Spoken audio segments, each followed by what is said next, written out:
Ladies and gentlemen, put your hands together for not only the national champion Bulldog, not only the Butkus Award winner for 2021 Bulldog, but in all honesty, because this is the Rich Eisen Show, and there's an I in Rich and Eisen, most importantly, the final toughest player on planet Earth from Gorilla Glue Award winner of the year, Nakobe Dean, everybody. Bulldogs!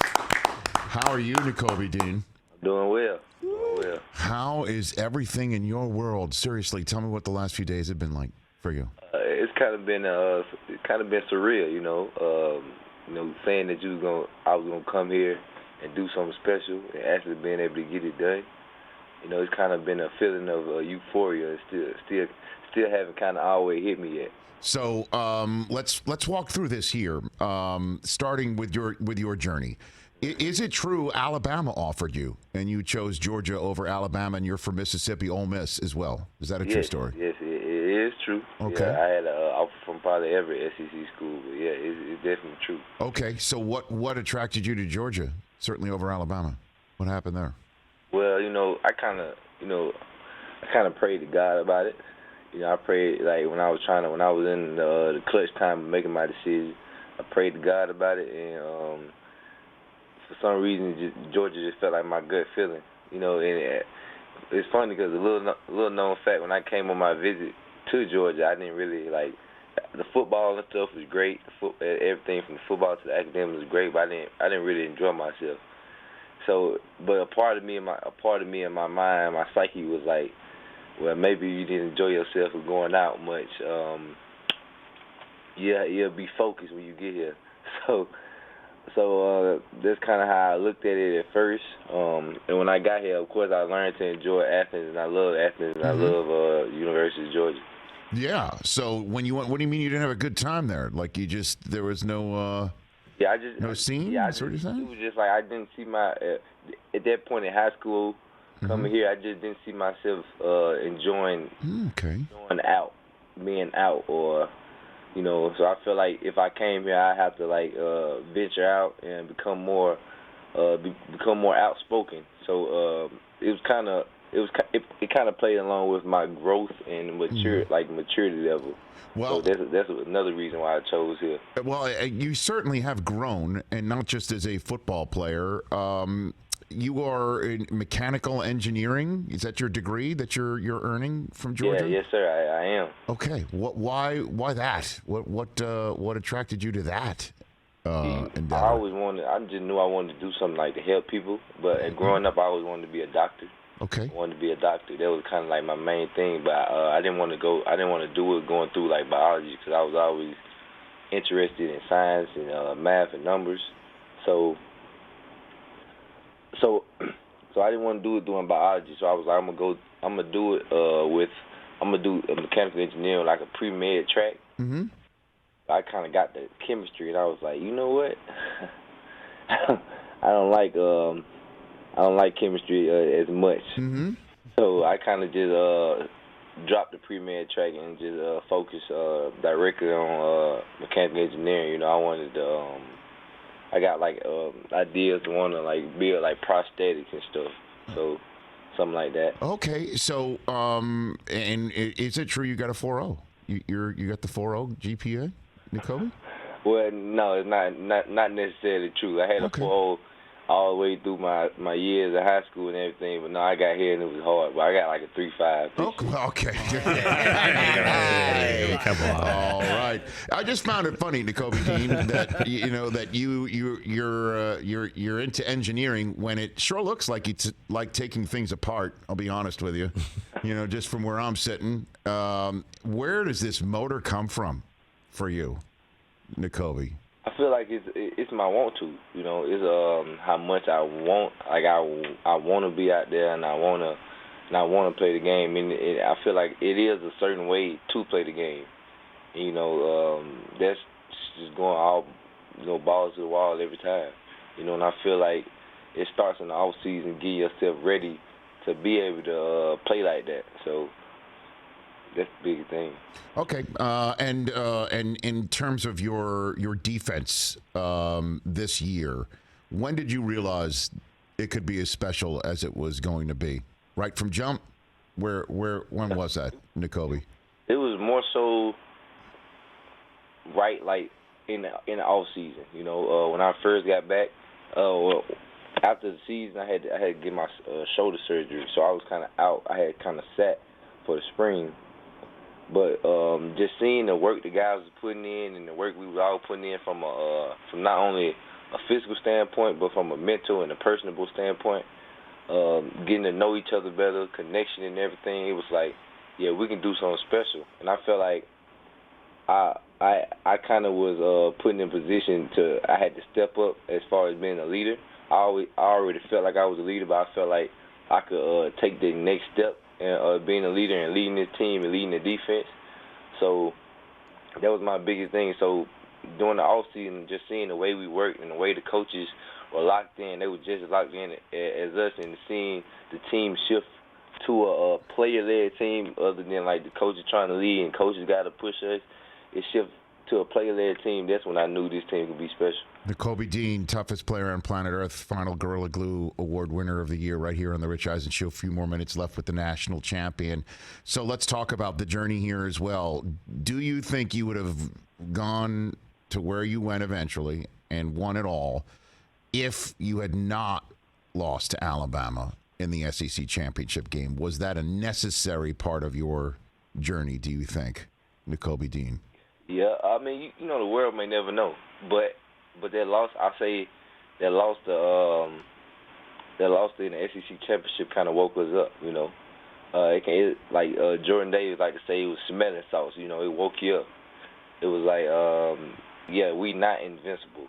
We can't be beat. So I don't want to say it, but I kind of felt like before that game, we was kind of like, yeah, we're gonna beat them. We were so confident that a little bit of complacency set in. We thought that everything was going to take care of itself and that we just didn't have to go out and do it. So then I feel like after that loss, it was like, ain't no, like, we can't get complacent. Like, the thing that we've been working towards all year, all off season, can be taken from us at any point in time in the game. So we after that, we just looked at everything like a one-game season and to get the job done. So just not becoming complacent and continue to work, you know. Like I like to say, hard work works.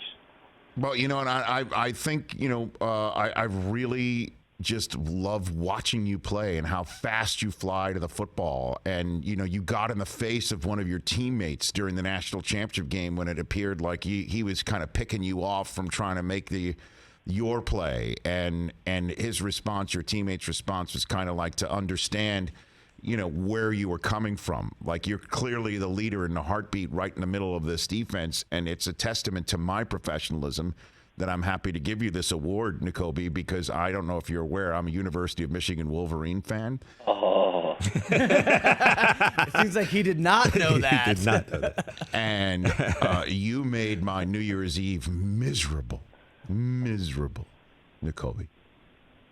Man, I didn't know that at all. And I'll be honest, I was wondering how many number 17s do they have? And then I realized there was only one. It was just you. You know? Is there 5 of them? That's what I honestly thought. So, were you like sitting there in the meeting room leading up to the Orange Bowl saying, we got these guys? Because it sure felt like I was watching that game. You could be honest. Well, you know, be honest. You can be honest. I'm confident every game. So I'm always telling the guys that we got this our game, but we got to go out and perform. And we kind of felt disrespected. It was for some reason, I don't know, I never felt like we had like any like beef with Michigan, so to speak, but like the fans was like crazy. Like they was like, as soon as they found out that we was playing them, they was DMing me every day under my comments. Like, what? Crazy. It was just like everybody on our team. So it was like, what?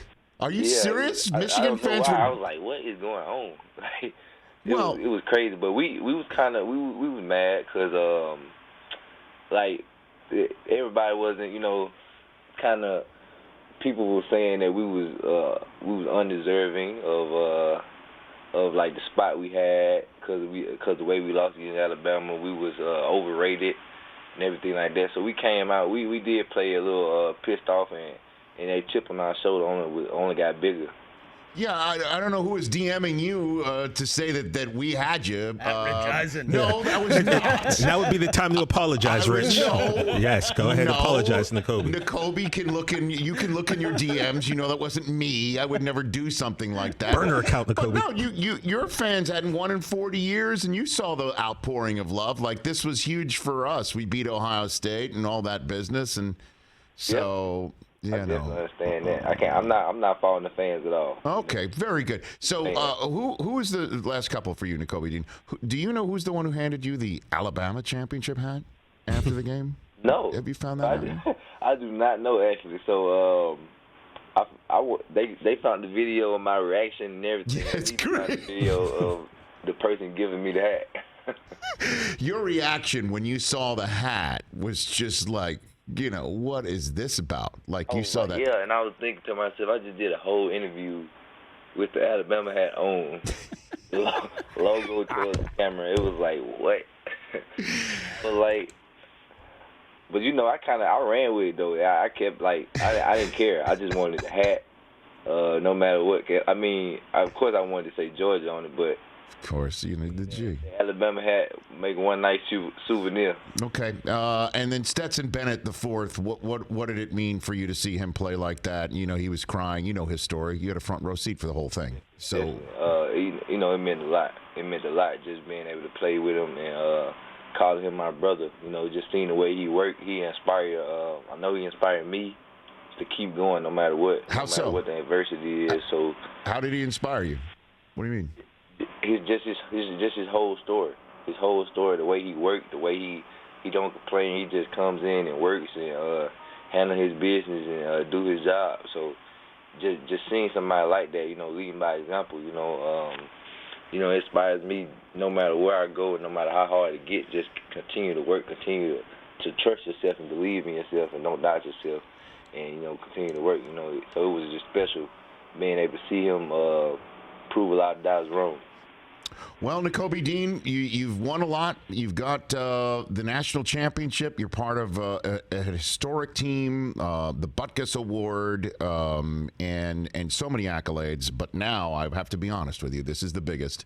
You are the toughest player on planet Earth, from Gorilla Glue, from all of us here at the Rich Eisen Show. In case you're wondering, it's a $1,000 check and free glue product. And then, of course, all of the trimmings of walking around campus as such. Just ask Jordan Davis. He was the first one. Yeah, I remember that. Okay, so, all right. Now you are such, and I will ask, do you need, what needs fixing in your world? What can the glue or the tape or the products from Gorilla Glue help you with, Nakobe Dean? What do you got? Anything? Man, everything. You asked me. It's like I'm back to square one. It's a new season over with. Okay. Time to let your body rest and rebuild. So okay. I'm working on everything. So the glue need to help me put together every single thing. Okay. Am I going to, and I'll just throw this one out there, answer how you wish. Am I going to see you at the NFL Scouting Combine in a couple of weeks in Indianapolis? Time will tell. Time will tell. Time will tell. Okay. But you're focused on Sundays at some point, right? Correct? Yeah, definitely.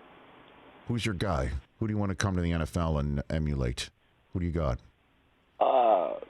Just be the best version of myself. Of course. But who's? I feel like if I can work and I can be the best version of myself, everything will turn out well. Well, okay, I'll be honest with you. I'm a Jet fan, too. I think you'd look incredible in green, Nakobe. I've said this before. I'll say it again. Very, very excited to see what you can do at the next level, and I hope to hear on that subject very soon. Yes, sir. Thank you. You are very, very welcome. Chris, you want to ask a question? Is this Sarah Tiana, another Georgia Bulldog fan, would want to know something from Nakobe? No, she's just excited that Nakobe follows her back on Twitter. Oh, you did? Are you know that, right, Nakobe? The comedian Sarah Tiana? Do you know every single one that you follow on Twitter? I do not know everybody with that. His page looks interesting. She would want me to thank you, Nakobe, for providing her probably the greatest fall of her life. No problem. Well, she's a Braves fan, too. I'm sure you know a lot of those Georgia Bulldog fans who root for the Atlanta Braves. What an Yeah, definitely. Oh, my That's gosh. what I thought the A on the hat was for. That's funny. Oh, my gosh. That is funny. Oh, man. Hey, Nakobe Dean, congratulations on being the toughest player on planet Earth. We think you are a perfect embodiment of what the award is all about, more than just football, being that glue guy and winning the national championship. Thanks for the time. All right, thank y'all. You got it. At Good, Nakobe man. Dean Yeah. on Twitter. Congrats, my brother. Right here on the Rich Eisen Show.